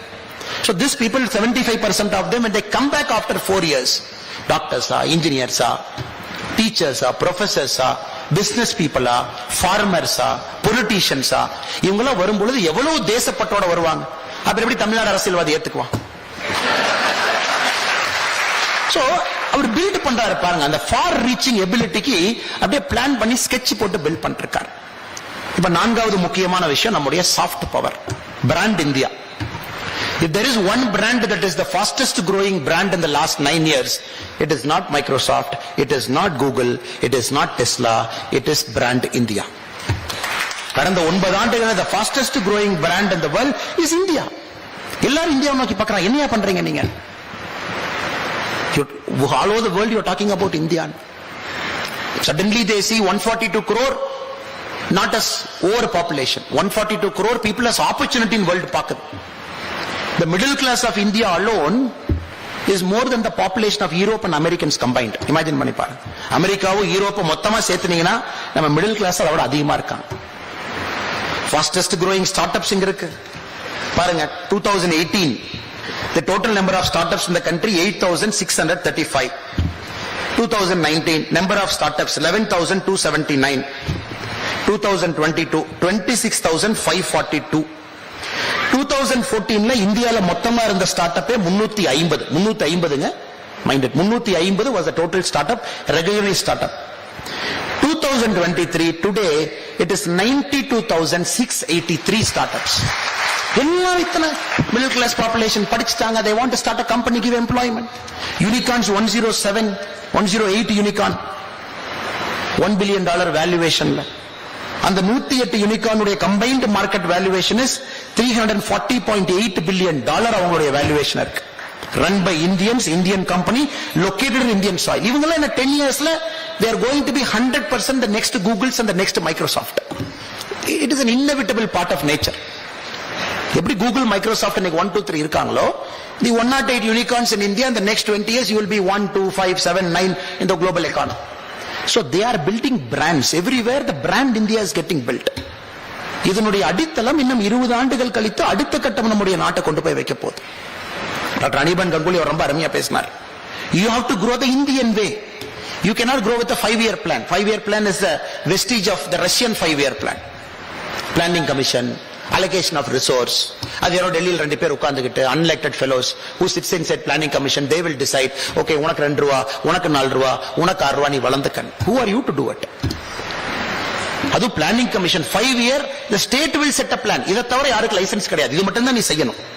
Category A, category B, category C licence. I will not give you anything more. இதை மட்டும் செய். Who are you to tell us what to do? இதை மக்கள் கேட்டாங்க. So Modiji 2014ல வந்து செஞ்ச முதல் வேலை இந்த பிளானிங் கமிஷனை தூக்கி குப்பையில போடு, நித்தி ஆயோக கொண்டு வாங்க. Let the potential of Bharat be unleashed. இந்தியாவுடைய பொட்டன்ஷியலை வெளியேற்றும். அதனாலதான் the startups from 350 it is 92683. The unicorns with just a handful of numbers to today 108. It's a direct manifestation of Prime Minister's vision. இதெல்லாம் சாஃப்ட் பவர். அடுத்த அனிபன் கங்குலி அவர் இன்னொன்னு சொன்னார். இப்ப America போகும்போது இன்னொன்னு சைன் பண்ணாங்க. நீங்க கேர்ஃபுல்லா பேப்பர் பார்த்திருந்தீங்கன்னா, America has agreed to return back 100 stolen artifacts to India. ரீப்பரும் கொண்டு வந்தாரு, F414 கொண்டு வந்தாரு, இன்ஜினை கொண்டு வந்தாரு, எல்லாம் கொண்டு வந்தாரு. கூட 100 இந்தியாவிலிருந்து திருடப்பட்ட சிலைகளும் இந்தியாக்குள்ள வருது. அப்ப முக்கியமான கேள்வி நீங்க கேட்கணும், 1970 இருந்து 2014 வரைக்கும் எத்தனை சிலை வந்துச்சு? இங்க எவ்வளவு பெரிய திருடங்களா இருந்தாங்கன்னா ஒரு ஆங்கிலேயன் வந்து தாஜ்மஹாலே கழட்டிட்டு போயிடலாம், நல்லா ஐடியா பண்ண. பட் கழட்டுறக்கு டெக்னிக் தெரியாதனால விட்டுட்டாங்க. ஏன்னா அது வந்து ஃபர்ஸ்ட் ரயில் ஏத்தி கப்பலுக்கு கொண்டு போய் ஏத்தணும்னு ஒரு மாஸ்டர் பிளான் எல்லாம் போட்டாங்க. கிரேட் வாரன் ஹேஸ்டிங்ஸ் எல்லாம் விட்டுட்டாங்க. அதன் பேர் அப்படியெல்லாம் என்ன கிடைக்குதோ எடுத்து போப்பான். இன்னைக்கு இந்தியாவுடைய நடராஜர்கள் பல அமெரிக்கன் வெல்தி ஹோம்ஸ்ல படிக்கட்டுக்கு பக்கத்துல ஒரு அலங்கார பொருளா இருக்கு. தி ஆல்பர்ட் மியூசியம் இன் ஆஸ்திரேலியால லட்சக்கணக்கான கோடி மதிப்பு பொறுமானம் உள்ள இந்தியாவும் இருக்கு. அமெரிக்காவுடைய மியூசியத்தில் அது இருக்கு. பிரதமர் வந்த பிறகு he made it a mission to bring back to our country. நம்ம நாடு திரும்பின குடியான். So 1970 to 2014 India brought back 13 artifacts. நான் வச்சுங்க 13. எத்தனை வருஷங்க? 44 ஆண்டுகள். 2014 to 2023 including America we brought back 338 artifacts. 13 எங்க இருக்கு? 338 எங்க இருக்கு? Each artifact that is coming inside is a reflection of Bharatiya story. அதெல்லாம் சும்மா ஏதோ நடராஜர் இல்லைங்க. தமிழ்நாட்டுக்கு தான் அதுல பெரிய பலன் கிடைச்சிருக்கு. இதுவரைக்கும் 238 வந்துருச்சு. அமெரிக்கா 100 கொடுத்தா 338. 238ல the lion's share has come to Tamilians. நமக்கு நம்முடைய விநாயகர், நம்முடைய நடராஜர், நம்முடைய மரகத லிங்கம் எங்கெங்கயோ தேடி அதை கொண்டு வந்துட்டு இருக்கோம். அதான் அனிபன் கங்குலி அவங்க சொன்னாங்க, we will grow the Indian way. Not the Russian way, not the Americans way, not the Europeans way. We will grow the Indian way. நம்ம வேல நம்ம grow. அதுதான் எல்லாருக்கும் இன்னைக்கு எரிச்சல். சமீபத்தில் when I went to a foreign country, we had an opportunity. A journalist was asking me, what about democracy in India? I said, look, now suddenly all of you are fascinated about my country. The Americans and the Brits எல்லாருமே, oh, India, what is happening in democracy? What is happening? If you look, my country, India, we allow a protest to happen in national highway, inconveniencing crores of people for 9 months. 9 மாசம் விடுவோம், நீ protest பண்ணி பார்க்கலாம். நான் லண்டன்ல பார்த்தேன், நீ ஒரு நிமிஷம் கூட protest பண்றதுக்கு இல்லை. என்னையா நீ டெமோக்ரஸி பத்தி என்கிட்ட பேசுறேன்னு கேட்பாங்க. நமக்கு என்ன பயம்? நான் அடிமையாக இருக்கிறோம், நம்ம சுதந்திரமா தானே இருக்கும். நான் இந்த உங்க ஊர்ல பாக்குறேன், நீ ஒருத்தனை ஒரு நிமிஷம் கூட ப்ரொடெஸ்ட் பண்ண உள்ள, கேட்டா அங்க போய் உட்காரணும், இந்த ரூம்குள்ள தான் உட்காரணும், இப்படித்தான் உட்காரணும், பெட்டிஷன் கொடுக்கணும். அதனால தயவு செஞ்சு நீ டெமோக்ரஸியை பத்தி எங்கிட்ட லெக்சர் எடுக்காதையான்னு சொல்லிட்டு வந்து, நீங்களா இருந்தாலும் அதான் செய்வீங்க எனக்கு தெரியும். Any Indian would do that, a proud Indian would do that. Suddenly they write, the minorities in India are troubled. என்ன trouble நான் கேட்கிறேன். ஏன்னா the brand India is growing. Now the global powers have got a vested interest.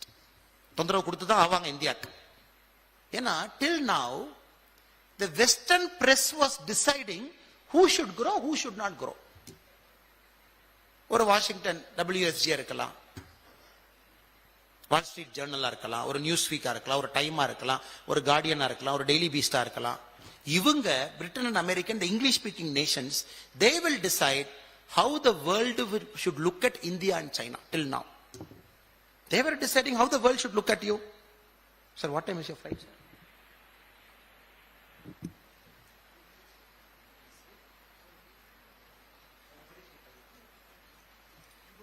No, I'm finishing in 5 minutes. No. So they were deciding how India should be looked at from the Western world. Now, for the very first time, they were writing democracy. The Pew survey, the Pew survey, which the Americans believe. They say, they ask minorities in our country, நம்முடைய இஸ்லாமிய சகோதர சகோதரிகள் கிறிஸ்தவர்கள்ட்ட கேட்கிறாங்க, how many of you freely practice your religion? 98% our Indian Muslim brothers say, 98% say, I freely practice my religion in India. The Pew Research does a similar survey in America. They ask Hispanics, how many of you practice your religion in this American soil? They say only 60%. Blacks 54%. Now you lecture us on Western democracy, how India should be in the next 25 years. So when Dr. Anirban Ganguly ji spoke about a word called George Soros, Open Society Foundation, he is setting up a university in California for $1.6 billion. California ஒரு பல்கலைக்கழகம் நிறுவறாங்க. அந்த பல்கலைக்கழகத்துடைய நோக்கம் என்னன்னா, to prevent the rise of nationalism. இதுங்க ஆச்சரியமா இருக்கு. To prevent காலராவை பார்த்திருக்கோம், to prevent மலேரியாவை பார்த்திருக்கோம். First time we are seeing a billionaire pouring $1.6 billion fund in a university in California, Open Society Foundation, to say rise of nationalism தடுக்கணும்யா அப்படி. Rise of நேஷனலிசம்னா நீ யாரை சொல்ற? எங்களை தான் சொல்றேன், எனக்கு தெரியும். we are proud nationalists, அது எந்த மாற்று கருத்தில். we are India centric, we want our country to do well. So what does George Soros do? He funds democracy index researchers. எனக்கு நீ திடீர்னு democracy index பார்ப்பீங்க, India has fallen down the democracy index, India has fallen down this much. You have to go and find who runs the democracy index, who funds it. George Soros மாதிரி ஆட்கள் fund பண்ணுவாங்க. So of course அடுத்த 20 வருஷம் எல்லாத்தையும் தாண்டி தான் நம்ம வளரும். India will not get an easy ride to be a global superpower. நமக்கு ஈஸி ரைடு கிடைக்க போறது. It's going to be a tough, turbulent ride. But we will reach there. Modi ji is there, we will reach there. Nationalists are there in our country, we will reach. So இந்த கான்டெக்ஸ்ட்ல நம்ம பார்க்கணுங்க. Soft power, brand India that is building, artifacts coming, the concept of Bharatiya building. Top 10ல 3 UK universities, 5 American universities இருக்கு. நம்ம university எங்க top 10 போறது? Top 10 எப்படி measure பண்றாங்க? Quality of academic research, quality of patents file, quality of teaching, quality of diversity of students. இப்ப மோடிஜி வந்ததுக்கு அப்புறம் NIRF framework, யூனிவர்சிட்டிஸ்க்கெல்லாம் மெஷர்மெண்ட் எல்லாம் டாப் 100ல வாங்க. This year we are very happy. IIT Chennai for the very first time got into the top 500 universities of the world. இதெல்லாம் பாருங்க. Because we are trying to be a global super power. அப்ப universities உள்ள போகணும். இதெல்லாம் soft power. Last but not the லீஸ்ட்ங்க. கடைசியா ஏன் India வந்து இன்னும் 25 ஆண்டுகள் கழிச்சு அங்க ரீச் பண்ண போறோம் அப்படின்னாங்க, ability to set a global narrative.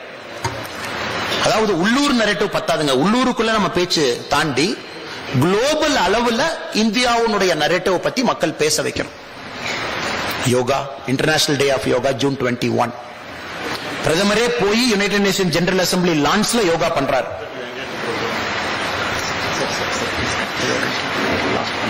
Thank you, sir. Thank you so much for coming, sir. Very important. Thank you, sir. I'll give you a call. சாரிங்க, 5 நிமிடத்தில் நான் முடிச்சிடறேன். கடைசி பகுதிக்கு வந்து விட்டோம். Ability to set a global narrative. இந்த United Nation General assembly லான்ல போய் யோகா பண்றார். யோகா பண்ணி முடிச்சுட்டு மோடிஜி சொல்றாங்க, உலகத்தினுடைய அமைதிக்கு யோகா தான் சிறந்த தீர்வுங்கிறார். இத்தனை நாள் நமக்கு என்ன சொன்னாங்க? உலகத்தினுடைய அமைதிக்கு ஐநா சபை தான் சிறந்த தீர்வுனாங்க. அட பாவிகளா, உலகத்தினுடைய அமைதிக்கு United Nations piece keeping force தான் சிறந்த தீர்வுனாங்க. நம்ம தலைவர் அங்க போய் ஐநா சபையில சொல்றாரு, உலகத்தினுடைய அமைதிக்கு யோகா தான் சிறந்த தீர்வு. 190 நாடுகள் இன்னைக்கு இன்டர்நேஷனல் டே ஆஃப் யோகாவை அவங்க நாட்டில் கொண்டாடுறாங்க. வேக்சின்ஸ் பாருங்க, இந்த வேக்சின் டிப்ளமசியே ஒரு பெரிய சதி. ஒரு வேக்சினும் கண்டுபிடிக்கப்பட்ட பிறகு இந்தியாவுக்கு எத்தனை வருஷம் கழிச்சு வந்துச்சு நீங்க பாத்தீங்கன்னா தலைய சுத்திரும். ஜாப்பனீஸ் என்சிலிபிட்டிஸ் ஒரு நோய் 52 ஆண்டுகள் கழிச்சு வேக்சின் வந்துச்சு. போலியோ 23 ஆண்டுகள் கழித்து வேக்சின். ஏன்னா இந்த வேக்சின் வாங்குறதுக்கு உங்க ஃபாரின் பாலிசி அடமான வைக்கணும். ஏன்னா உங்கள்ட்ட வேக்சின் இல்ல. டைபாய்டுக்கு பல ஆண்டுகள் கழிச்சு.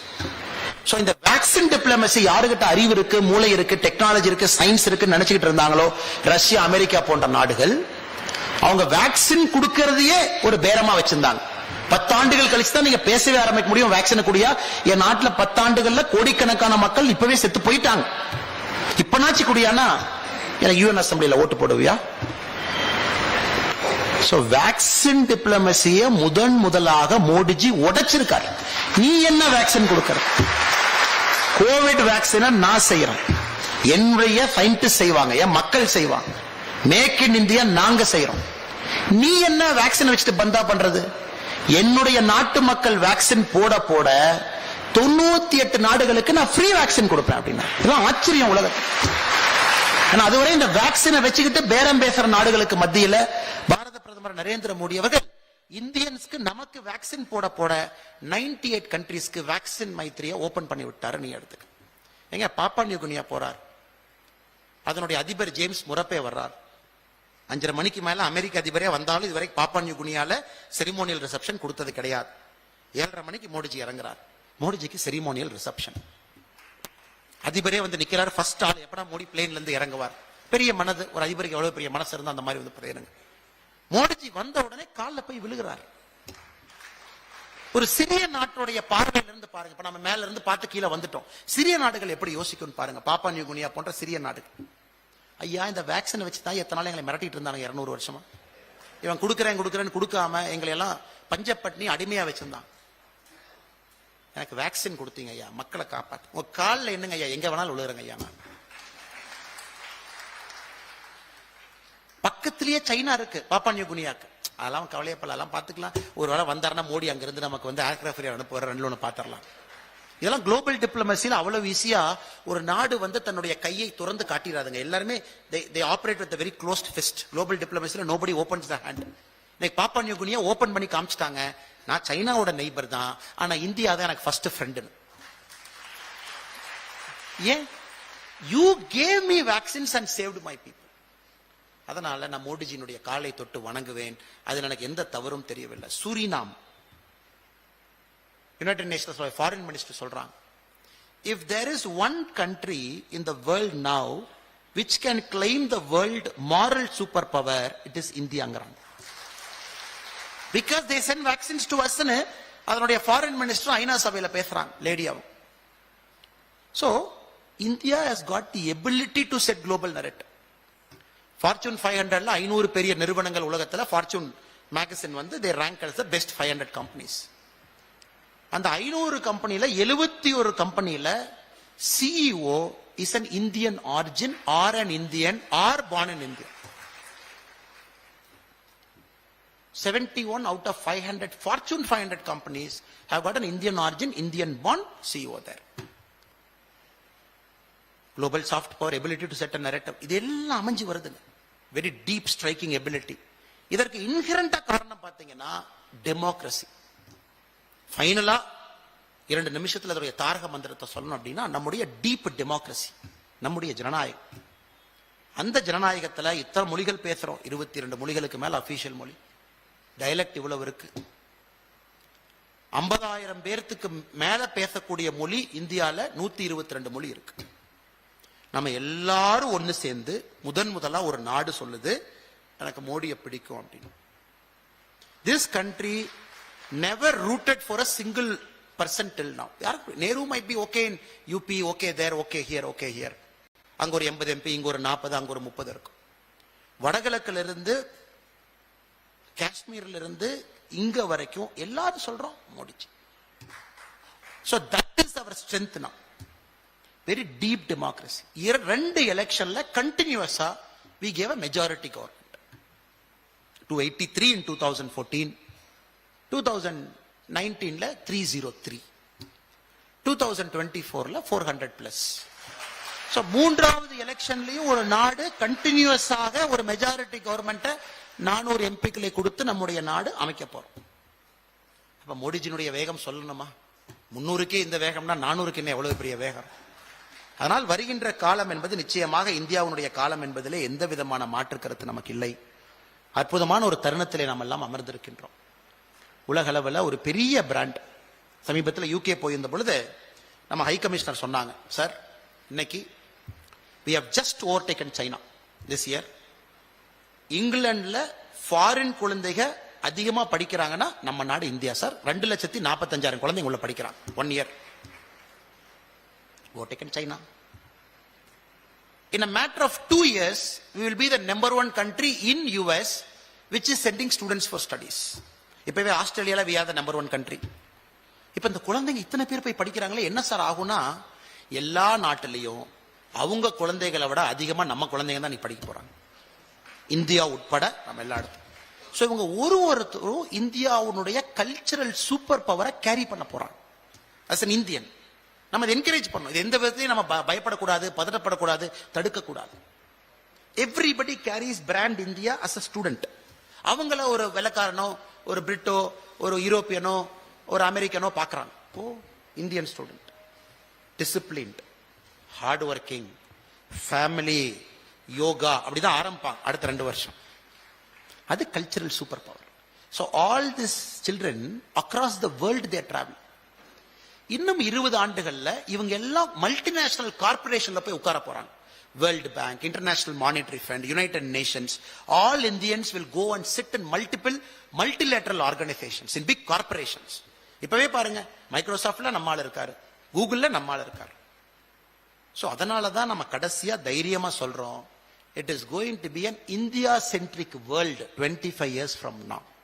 அதற்கான விதைகளை மோடி அவங்க போட்டிருக்காங்க. அதற்கான பயன் நம்ம எல்லோருக்கும் கிடைக்கும், நம்ம குழந்தைகளுக்கு கிடைக்கும், பேர குழந்தைகளுக்கு கிடைக்கும், இந்த நாட்டிற்கு கிடைக்கும். அன்னைக்கு ஆங்கிலஸ் மேடிசன் சொன்னாரு 250 ஆண்டுகளுக்கு முன்பு, அன்னைக்கு இந்தியா 23% உலக பொருளாதாரம் இருந்துச்சுன்னு. அதை நோக்கி பயணத்தை ஆரம்பிச்சிட்டோம். we are reclaiming our identity, we are doing it the Indian way, we will 100% reach there. குறிப்பாக நம்முடைய ப்ரொஃபசர் கனகசபாபதி அவர்களுக்கு இந்த நேரத்தில் நன்றி கலந்த என்னுடைய வாழ்த்துக்களை, வணக்கங்களை தெரிவிக்கணும். ஒரு முதல் தமிழன் ஷாம் பிரசாத் முகர்ஜி ஃபவுண்டேஷன்ல, இது நம்முடைய பாரதிய ஜனதா கட்சியினுடைய ஒரு the best of thinkers of BJP are in Shyam Prasad Mukherjee foundation. Bharatiya Janata கட்சியில் இருக்கக்கூடிய சிந்தனையாளர்கள், அதிகமாக சிந்தனை இருக்கக்கூடியவர்கள் தான் ஷாம் பிரசாத் ரிசர்ச் ஃபவுண்டேஷன்ல நம்முடைய கட்சி அவர்களை வச்சிருக்கோம். இன்னைக்கு அந்த இடத்துக்கு நம்முடைய ப்ரொஃபசர் கனகசபாபதி அவர்கள் உயர்ந்திருக்கின்றார்கள். இது இங்க இருக்கக்கூடிய ஒரு தமிழனுக்கும் கிடைத்த பெருமையாக நான் பார்க்கின்றேன். அதே